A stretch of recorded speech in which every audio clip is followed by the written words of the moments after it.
2, 3. Sınıftın ışığı tıptırmış. Yalqalıqты tastaymiz. Biz sabaqqa bastaymiz. Açıq bolsun qabağımız. Sәтті өтсін sabağımız. Жақсы балалар. Бүгінгі сабағымыз сәтті өтсін, иә? Олай болса балалар, қазір мен сендерге бүгінгі тақырыпқа байланысты қалалардың атын айтуды сұраймын, иә? Өздерің білетін, сендер кез келген қаланың атын айтсаңдар болады. Мына допты лақтыру арқылы сендерден қаланың атын айтуларыңды сұраймын. Қане, Абзал? Ақтау, Айару, Алматы қаласы дейді. Нұрасыл? Шымкент қаласы. Жақсы. Және Тараз қаласы. Айару? Жақсы. Дидар? Атырау. Аңсар? Астана қаласы. Дәулетбай? Тараз қаласы. Рамазан? Даусын шығарамыз. Семей. Өте жақсы. Шымкент қаласы. Тараз. Балайым? Жақсы. Түркістан дейді. Мадина? Нұрсұлтан қаласы. Асылжан? Алматы қаласы дейді. Раян? Ақтөбе. Нұрасыл? Жақсы. Ақтөбе дейді. Жақсы балалар, сендер көптеген қалаларды біледі екенсіздер, олай болса, бүгінгі сабағымызды біз топқа жүгінен бастаймын. Мен бірінші партаға Алматы деген, бірінші топқа Алматы деген есім қоямын. Екінші топқа Нұрсұлтан деген есім берейін. Үшінші топқа Шымкент тобы және төртінші топ Тараз тобы. Жақсы балалар, осылай 4 топқа бөлінді. 4 топ осы аттарында қорғап, осы қалаларды қорғап, бүгінгі сабаққа жақсы қатысамыз, иә? Олай болса, отырыңдар балалар. Отырыңдар. Жақсы балалар. Олай болса, барлығымыз бүгінгі сабақтың тақырыбына назар аударайық. Ол үшін тақтаға назар аударамыз балалар. Бұл Нұрсұлтан мен Алматы қаласы деген тақырып екен, иә балалар? Біз жалпы қандай тақырып өтіп жатырмыз қазір балалар? Бас әріптен басталып жазылатын сөздерді өтіп жатырмыз, иә? Соның ішінде біз бүгін жер су аттары, яғни қалалармен танысады екен. Сонда бүгінгі тақырыбымыз балалар Нұрсұлтан мен Алматы қаласы. Және бас әріптен басталып жазылатын сөздермен тағы да танысады екенбіз балалар. Сонымен бас әріптен басталып жазылатын сөздерге не жататын еді жалпы балалар? Жер су аттары, жануарлардың аттары, қаланың аттары жатады екен, иә балалар? Жақсы, олай болса балалар, назар аударыңдар барлығын экранға. Балалар, бірінші суретте не көріп тұрмыз? Шымбұлақ демалыс орны. Бірінші суретте біз Шымбұлақ демалыс орнын көріп тұрмыз, иә? Жақсы, өте жақсы балалар. Келесі суретке назар аударайық. Думан ойын-сауық орталығы. Келесі суретте, иә, Думан ойын-сауық орталығы. Балалар, бұл қандай орталық? Бұл жерде көбінесе кімдер барады? Балалар ойнауға барады, иә, жақсы. Бұл қайда орналасқан балалар? Нұрсұлтан қаласында, иә, жақсы балалар. Олай болса, келесі суретке назар аударайық. Медеу мұз айдыны, иә, өте жақсы. Келесі суретке Бәйтерек екен. Бәйтерек қайда орналасқан балалар? Астана қаласында, яғни қазіргі Нұрсұлтан қаласында орналасқан екен балалар. Келесі суретке назар аударайық балалар. Таулы аймақта орналасқан, бізде жаңағы айтқан қай қала еді балалар? Алматы екен, иә. Суретте берілген жаңағы Шымбұлақ демалыс орны екен, иә. Жақсы балалар. Келесі Нұрсұлтан қаласы Қазақстанның қай жерінде орналасқан екен? Орталығында. Нұрсұлтан қаласы Қазақстанның Және солтүстігінде. Иә, өте жақсы айтасың Асылжан. Солтүстігінде және орталығында деп айтамыз, иә. Жақсы.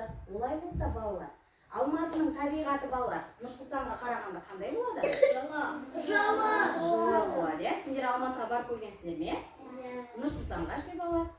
Иә, сендер біразын барып көрген екенсіздер, иә. Олай болса балалар, Алматының табиғаты сонда Нұрсұлтанға қарағанда жылырақ болады екен. Ал Нұрсұлтанның табиғаты кішкене суықтау болып келеді екен, иә? Жақсы балалар. Олай болса балалар, бүгінгі сабағымыздың мақсаты жалпы оқу түрлерін қолданып, яғни біз сабақты буындап, тұтастай және мәнерлеп оқуымыз керек, иә? Оқу түрлерін қолданып, және бас әріппен басталып жазылатын сөздерді танып білуіміз керек екен балалар. Жақсы, олай болса барлығымыз балалар кітапты ашып, бірінші жаттығуға назар аударайық балалар. Бірінші өлеңді мәнерлеп оқы дейді балалар. Қандай өлең берілген екен балалар? Нұрсұлтан мен Алматы деген өлең берілген екен. Қане бірінші мен өзім сендерге бір оқып берген өлеңді, балалар. Нұрсұлтан мен Алматы қаласы туралы өлең берілген. Мұқият тыңдаймыз. Оңтүстікте біреуі, солтүстікте біреуі. Нұрсұлтан мен Алматы еліміздің тіреуі. Екеуі жер жәннаты, екеуі елдің қанаты.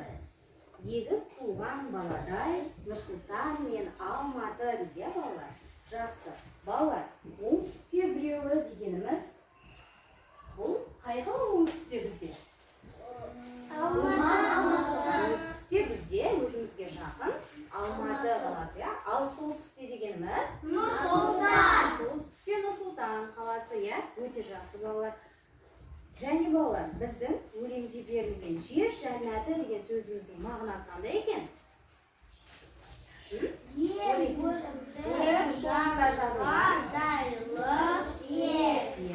Жер жәннаты дегеніміз ең көрікті, жанға жайлы жер деген мағынаны білдіреді екен балалар.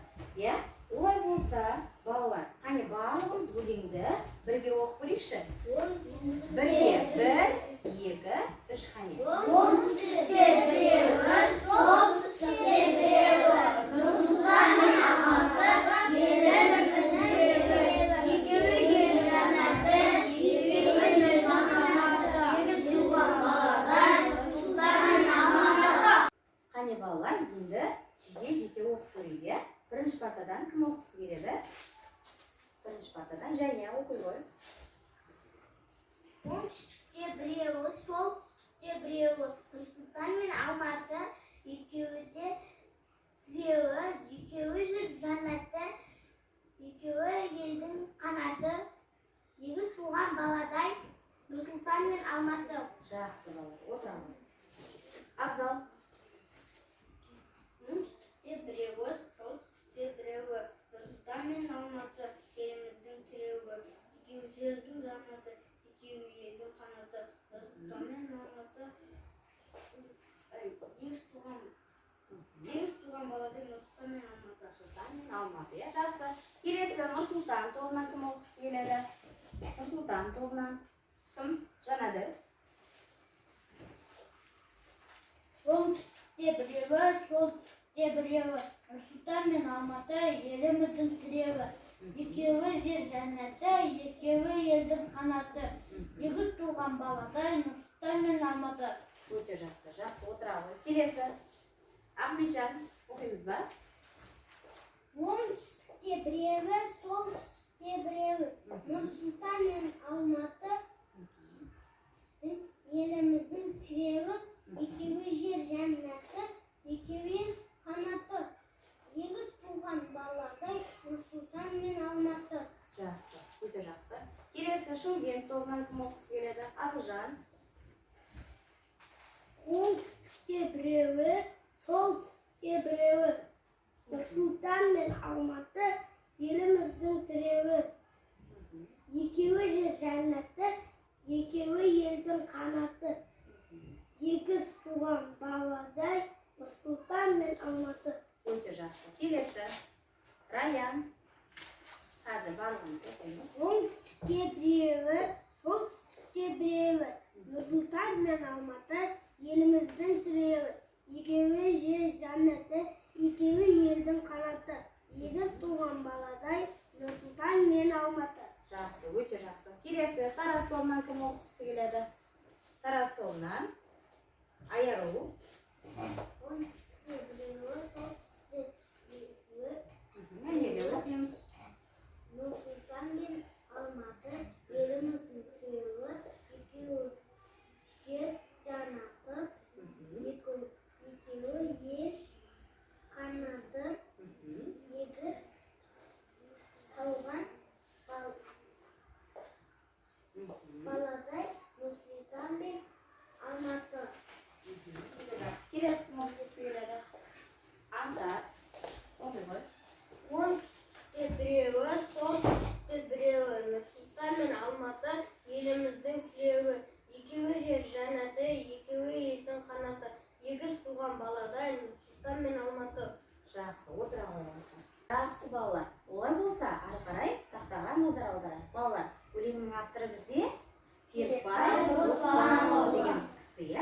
Ол жайлы кішкене мағлұмат бере кетейін. Тыңдаймыз. Балалар, ол кісі Серікбай Оспанұлы 1945 жылы Торғай облысындағы қазіргі Қостанай Жангелдин ауданының Шиелі ауылында дүниеге келген екен.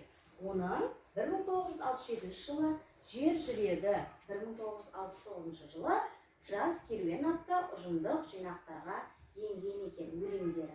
Балалар, соның бізге беріліп отырған қандай өлең екен? Нұр-Сұлтан мен Алматы деген өлеңі беріліп отыр екен. Жақсы балалар, олай болса, дәптерімізді ашып, бүгінгі бірінші тапсырманы бастаймыз. Бірінші тапсырма бізде көркем жазу, иә? Солтүстік және шығыс сөздерін көркем жазамыз балалар. Қане, дәптерімізді ашайық, жазыңдар. Солтүстік шығыс сөздерін көркем жазамыз балалар. Жазыңдар. Жазыңдар. Жазамыз балалар. Жазамыз.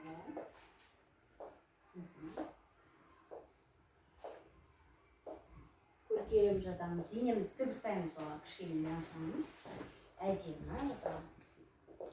Жазамыз.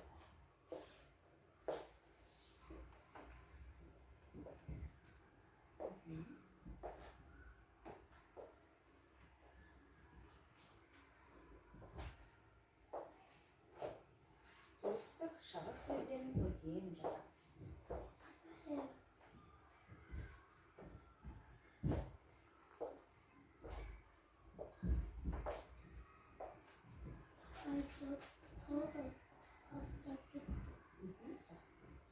Төбесіне жазып қой. Төбесіне жазып қой.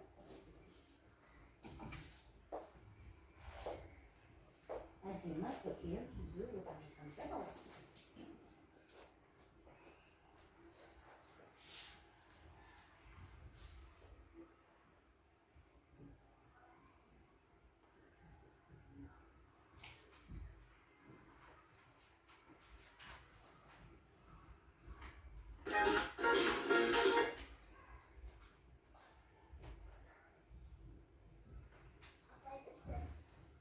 Жақсы. Болса, басқаларын да күтеміз. Кеткен адам бір шапалақ ұрып отырады, иә?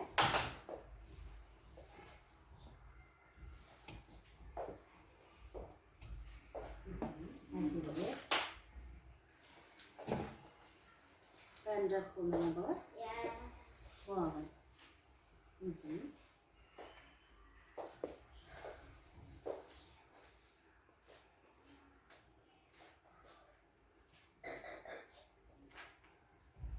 Жақсы. Алматы, Нұр-Сұлтан, Шымкент, Тараз топтары болдық па барлығымыз? Иә. Барлығымыз болса, Асылжан барлығымыз Асылжанды күтеді, иә? Асылжан бола ғой.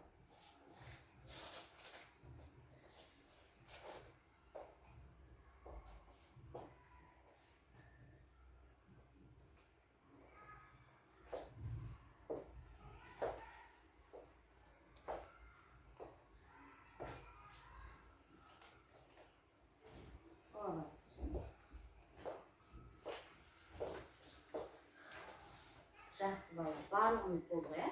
Олай болса балалар, екінші жаттығуға назар аударайық.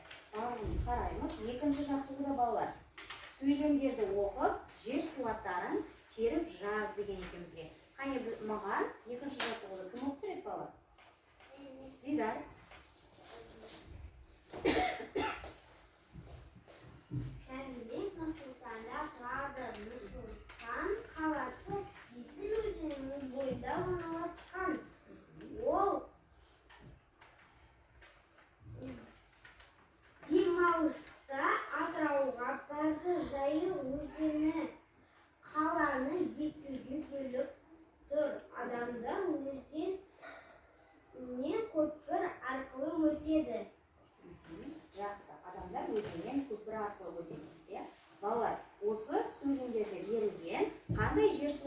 Dursunlar. Nursultan, Yesil, Жайық, Атырау, және Жайық өзендері көріп тұрсыңдар, иә? Бұлар жер, су аттары екен, иә? Нұрсұлтан бізде не балалар? Қала, Иә? Есіл, өзен, Жайық, қала ма балалар? Жайық та өзен екен. Сендерге айтып тұр ғой, Жайық өзені қаланы екіге бөліп тұр деп тұр. Және Атырау бізде қала екен, иә балалар? Олай болса, екінші жаттығуда дәптерімізге жер су аттарын, айтылған жер су аттарын көркем, әдемі жазып аламыз балалар.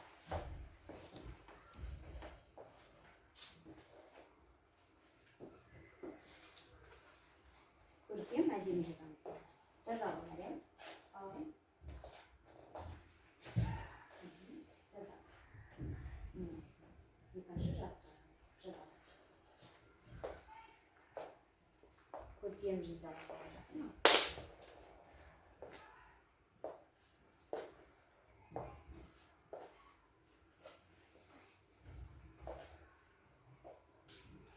Басымызды көтеріп, кішкене денемізді тік ұстаймыз балалар.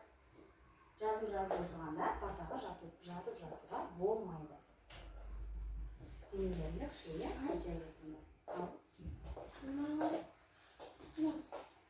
Иә, екінші иә. Мына жерге жазасыз. Қосылып жазамыз. Жазайық.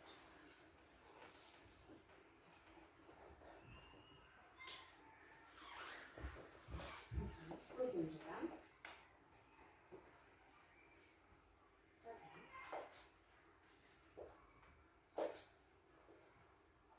Аяғында сен болып қойдың ба? Дәулетбай жазамыз. Басымыз көтеріп жазамыз. Жаздық.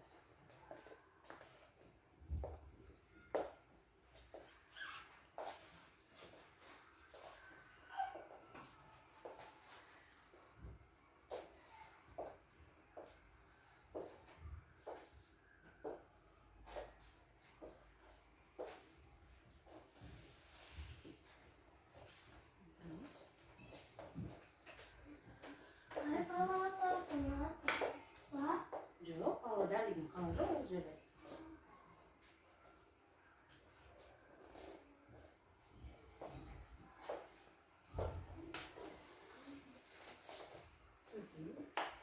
Жақсы. Жазамыз.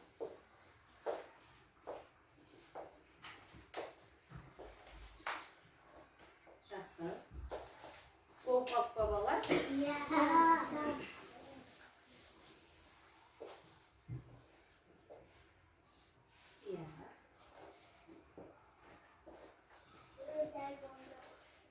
Дәулетбай бола ғой.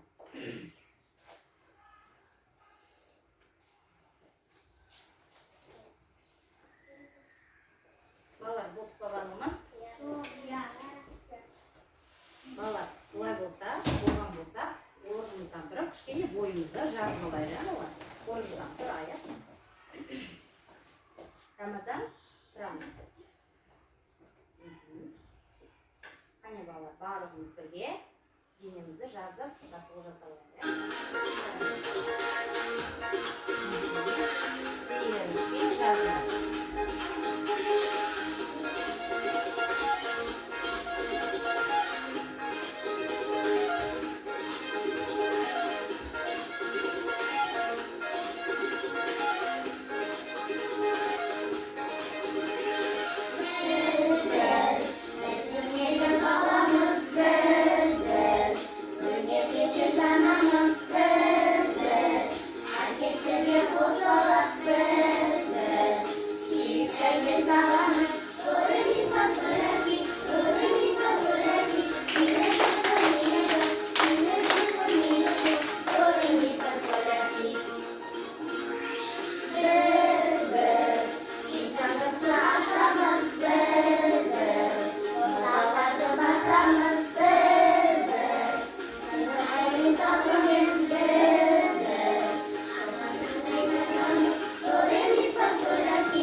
Жақсы балалар, отыра қойыңдар. Бойларың жазылып қалды ма балалар? Жақсы, олай болса, отырамыз балалар. Балалар, ары қарай біз кітапқа назар аударайық балалар. Үшінші жаттығу, балалар. Үшінші жаттығуда бізге берілген сөздерді толықтай оқып шығайық. Қала, тараз, ауыл, семей, қарағанды, марғұлан, іле, ақтау. Жақсы балалар, осындай сөздер берілген екен. Енді осы сөздердің ішінен бізге қаланың аттарын табыңдар дейді балалар. Қане, енді қаланың аттарын табайықшы балалар. Қарағанды, тараз, семей, ақтау. Жақсы балалар. Қарағанды, Тараз, Семей, Ақтау қалалары берілген екен, иә балалар? Олар неліктен бас әріппен жазылып тұр балалар? Олар қаланың аттары.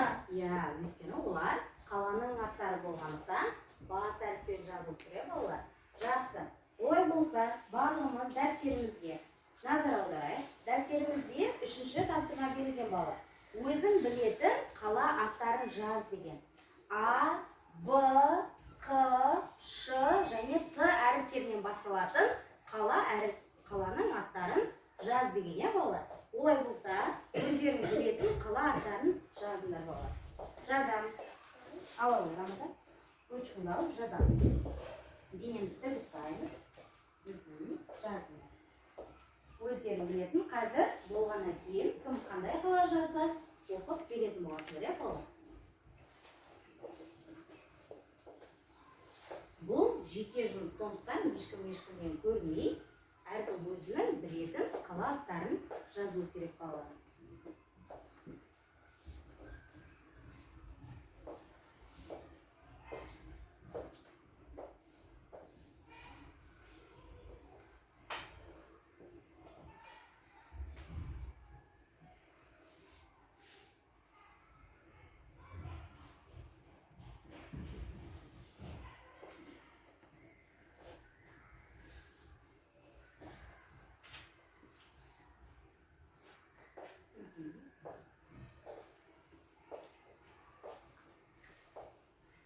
Жазамыз, әдемі.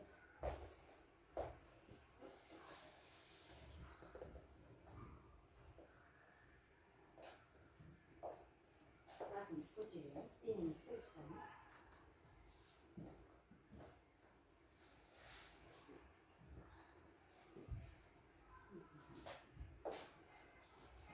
Жаздың бәрі жақсы, өте жақсы. Жазамыз. Себебі қойын ба? Рамазан? Жазамыз. Жазамыз. Басын көтеріп алайын.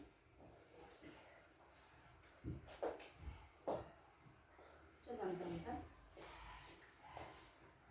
Жаз. Ал.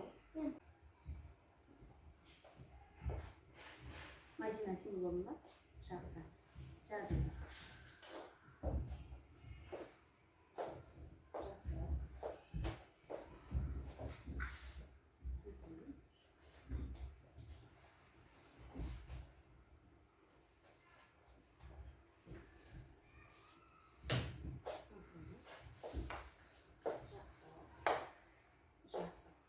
Шымкент тобы болды, иә? Тараз тобынан 2 оқушы, 3 оқушы болды, 1 оқушы қалды.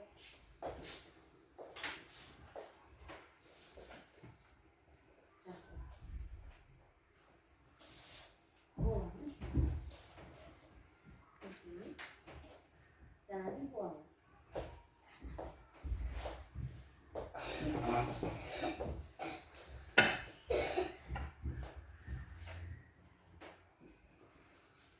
Жазамыз ба?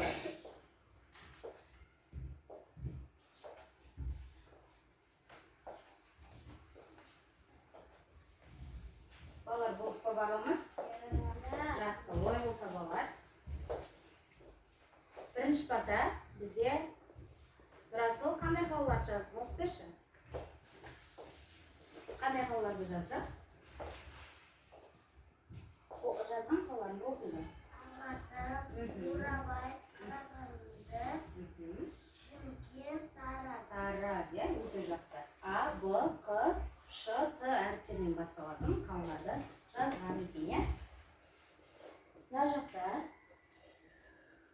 Ахметжан. Алматы, Бурабай, Қарағанды, Шымкент, Тараз. Ахметжанның да қалалары Расылдың қалаларымен бірдей болған екен, иә? Жақсы балалар. Келесі, 3-ші партадан Шымкент тобынан кім оқысы келеді? Раян. Алматы, Бурабай, Қарағанды, Шымкент, Тараз. Жақсы балалар. Келесі, Айару. Алматы, Бурабай, Қарағанды, Шымкент, Тараз. Жақсы балалар. Жалпы айтқанда барлығының ойларына бірден Алматы, Қарағанды, Тараз осы қалалар келген екен, иә? Барлық топтығы бірдей болған екен, иә балалар? Жақсы, олай болса, келесі сәтке біз назар аударайық балалар. Барлығымыз енді топпен жұмыс жасайтын боламыз балалар. Қазір мына әріптерді беремін. Осы әріптерден басталатын қаланың аттарын жазыңдар балалар. Нұр-Сұлтан тобы, Шымкент тобына және Тараз тобына. Алматы тобына С әріпінен басталатын қалалар жазылу керек. Және Нұр-Сұлтан тобы А әріпінен басталатын қалаларды жазыңдар. Және Шымкент тобы Қ әріпінен басталатын және Тараз тобы Қ әріпінен басталатын қалаларды жазамыз. Топпен жұмыс жасаймыз балалар. Жақсы ма? Топпен жұмыс жасаймыз. Жазыңдар.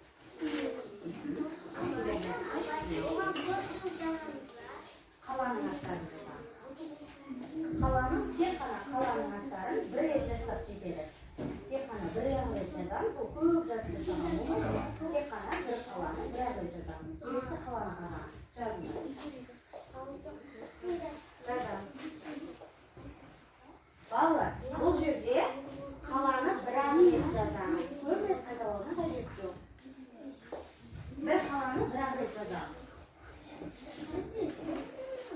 Қазір жазғанымызды оқимыз. Жазыңдар.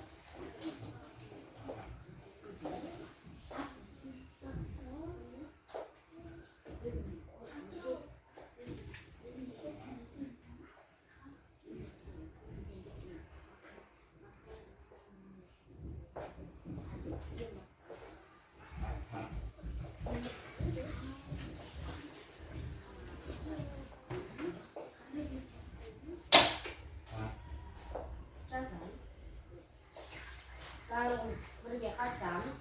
Топтың барлығы қатысу керек.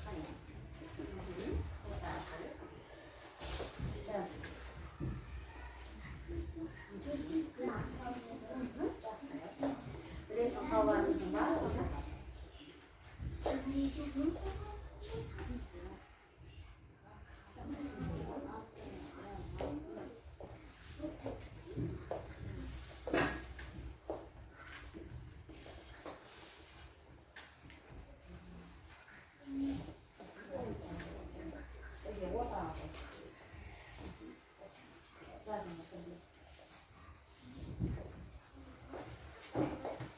Жоқ маған бермейсіз, қазір топпен оқитын боламыз. Ортақ ойлар.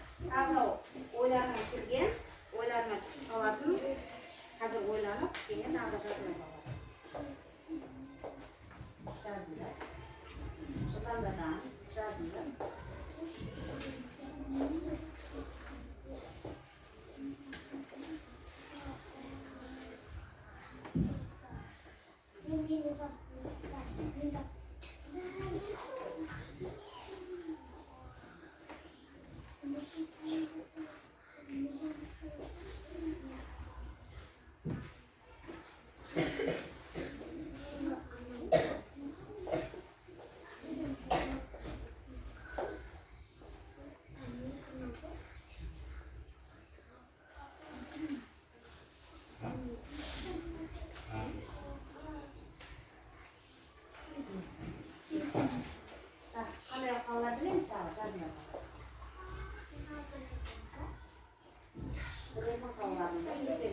Бірінші Алматы тобы С әрпінен келетін қандай сөздер қалалар жазған екен? Абзал? Семей. Абзал, Семей және басқа қала? бастасаңдар, басқа сыдан басыладым, таппадыңдар ма? Жақсы, Семей. Жақсы, отыра қойыңдар. Нұр-Сұлтан тобы. Иә, А әрпінен басталады. Қандай? Атырау, Ақтөбе, Ақтау, Ақтау, Және Атырау, Ақтау, Атырау, және Атырау, Ақтөбе, Ақтөбе, және Алматы деген қалаларды жазған екенсіздер. Өте жақсы бала. Шымкент тобы. Қ әрпіне келетін қандай қалаларды жаздық? Қарағанды, Алмасу, Құландар, Құланда деген қала бар екен бала. Жоқ, Қарағанды деген қала бар, е? Жақсы. Келесі Тараз тобы. Тараз, Талдықорған, Тараз, Талдықорған, е? Жақсы бала. Бізде ең көп жазылған қала өзі адам басталатын қала көп қой балалар, е? Өзі Нұр-Сұлтан тобы бізде жеңімпаз екен, е? Олар өте көп қала жазған екен. Екінші, бізде екі қала жазған Тараз тобы, е? Тараз тобына жарайсыңдар дегендер тұр балалар. Жарайсыңдар. Ал Алматы тобы жақсы, және Шымкент тобы да керемет жақсы болған екен. Жақсы. Балалар, ортаға қойып қоямыз. Топтардың үшін берілген бағалау парағы балалар. Ортаға қойып қоямыз балалар. Жақсы, балалар, сабағымызды ары қарай жалғастырамыз. Балалар, олай болса, ары қарай бізде тақтада таза тақта әдісі берілген екен, балалар. Олай болса, тақтаны тазарту үшін біз тақтада берілген сұрақтарға жауап беруіміз керек екен. Әр партадан қазір 1-2 оқушыдан шығарып сұрақтарға жауап берген балалар. Жақсы, бірінші партадан Алматы тобынан бізде кім шыққысы келеді балалар? Алматы тобынан Абзал. Абзал.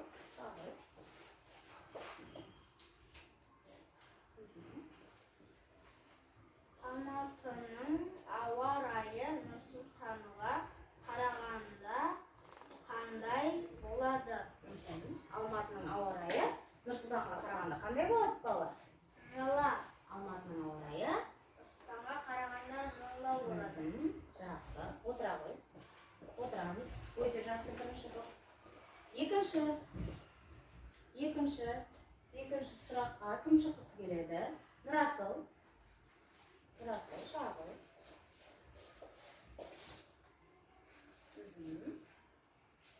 Алматының жасы қыдыруға қолайлы ма?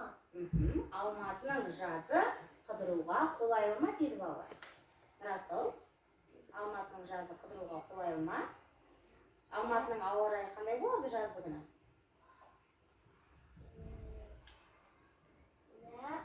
Жылы болады, Алматының ауа райы. Басқа айтарың бар ма? Алматыға барып көргенсің ба? Барып көрмегенсің, е? Бұйырса, өскенде қыдырып көретін боласыңдар. Жақсы, келесі Нұр-Сұлтан қаласынан кім шыққысы келеді? Нұр-Сұлтан қаласынан Ахметжан ғана қол көтеріп отыр ма? Ахметжан, шығамыз. Қалғанымыз балалар сабаққа мұқият қатысамыз. Ахметжан, оқи ғой. Алматыда қар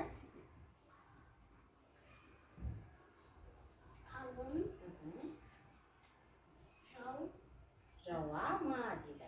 Алматының қары қалың болып жауа ма дейді.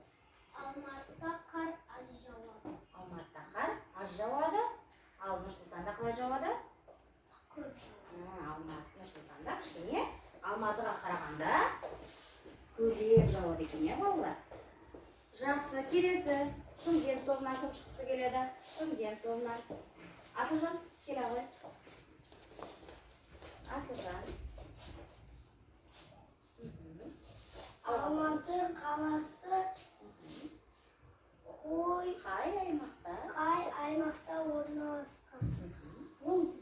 Алматы, дұрыс. Алматы қаласы оңтүстікте. Осы біздің өзіміз жақында оңтүстікте орналасқан екен. Жақсы. Келесі Шымкент тобынан тағы кім шыққысы келеді? Келім айтыңдар. Соңғы сұрақтар қалды бізде балалар. Алматының ашық күндер көп па, бұлтты күндер көп па? Алматыда бұлтты күндер көп. Алматыда бұлтты күндер кішкене көбірек болады, иә? Кейде ашық күндер көп болады. Жақсы, Мадина, отыра ғой. Балалар, келесі Тарас тобынан соңғы сұраққа кім шыққысы келеді? Дидар. Шыға ғой, Дидар.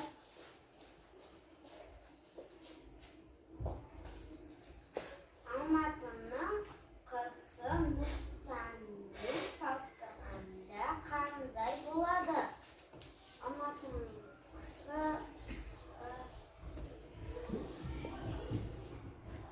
қалың болмайды.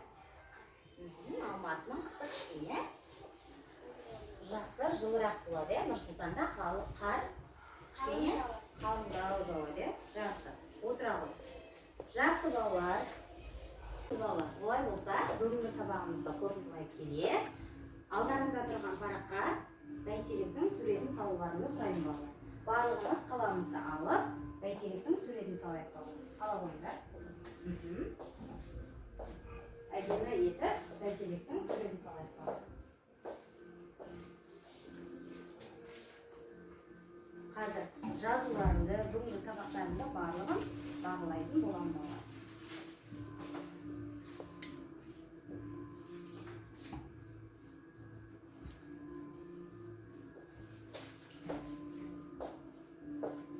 Барлығымыз әдемілеп салатындамыз.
Әдемілеп.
Жақсы балалар, сау болса бояйды.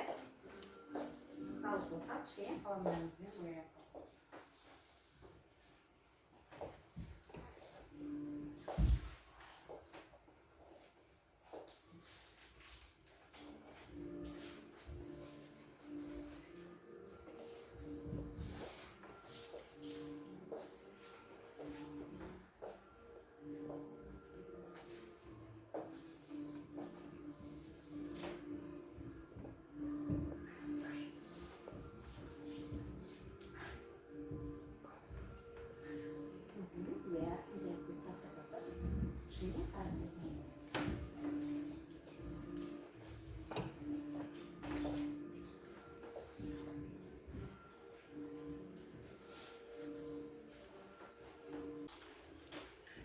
Жақсы балалар. Болған болса, суретімізді бір шетке қояйық. Дәптерімізді ашамыз балалар.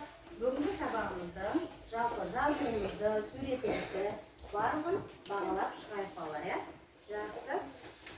Және бүгінгі сабақта барлығын жақсы орындаған екен.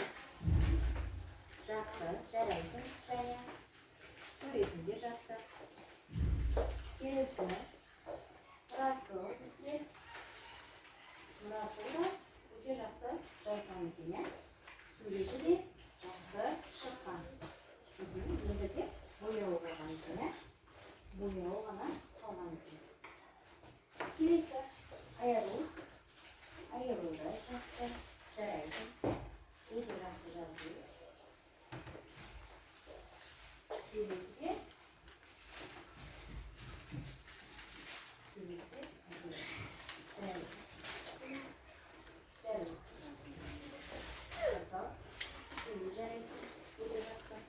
келесі Жанадыр бізде барлығын әдемі жазған, жақсы, суреті де жақсы шыққан.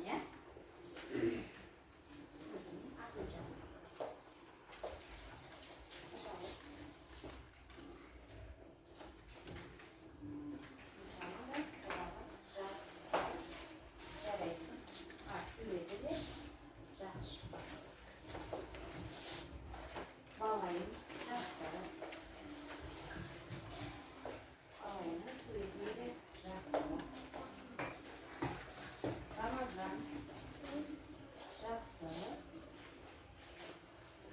Жазуы кішкене дұрыс жазуға үйрен, жақсы ма? Жарай ма? Жазуы кішкене дұрыстау үйрен. Түзді отыру керек жазғандарымызға. Мадина дәптерімізді ашамыз. Әне.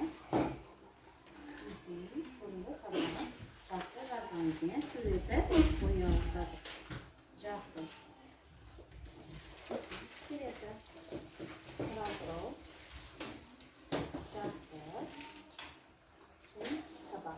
Жарайсың, жақсы. Бізде Раян өте жақсы суреті сондай әдемі шыққан екен. Сабағы да, тобы да өте жақсы. Бұл сабаққа белсене қатысты, Раян. Жақсы. Ансар. Ансар дәптерімізді ашамыз. Дәптері жақсы.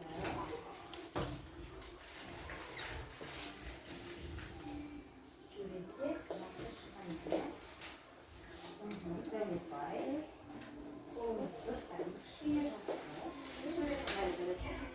Жақсы. Және жарайсың. Және жарайсың деп қояды. Айыруға.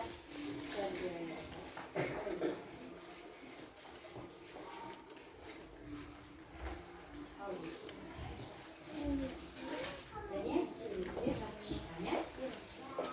Бізде Дидар. Дидардың суреті өте тамаша. Жарайсың.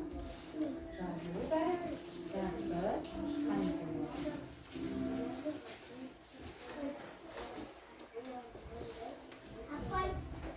Ал, балалар, олай болса, бүгін Алматы, Нұрсұлтан, Шымкент, Тараз қалалары өте жақсы білім көрсетті.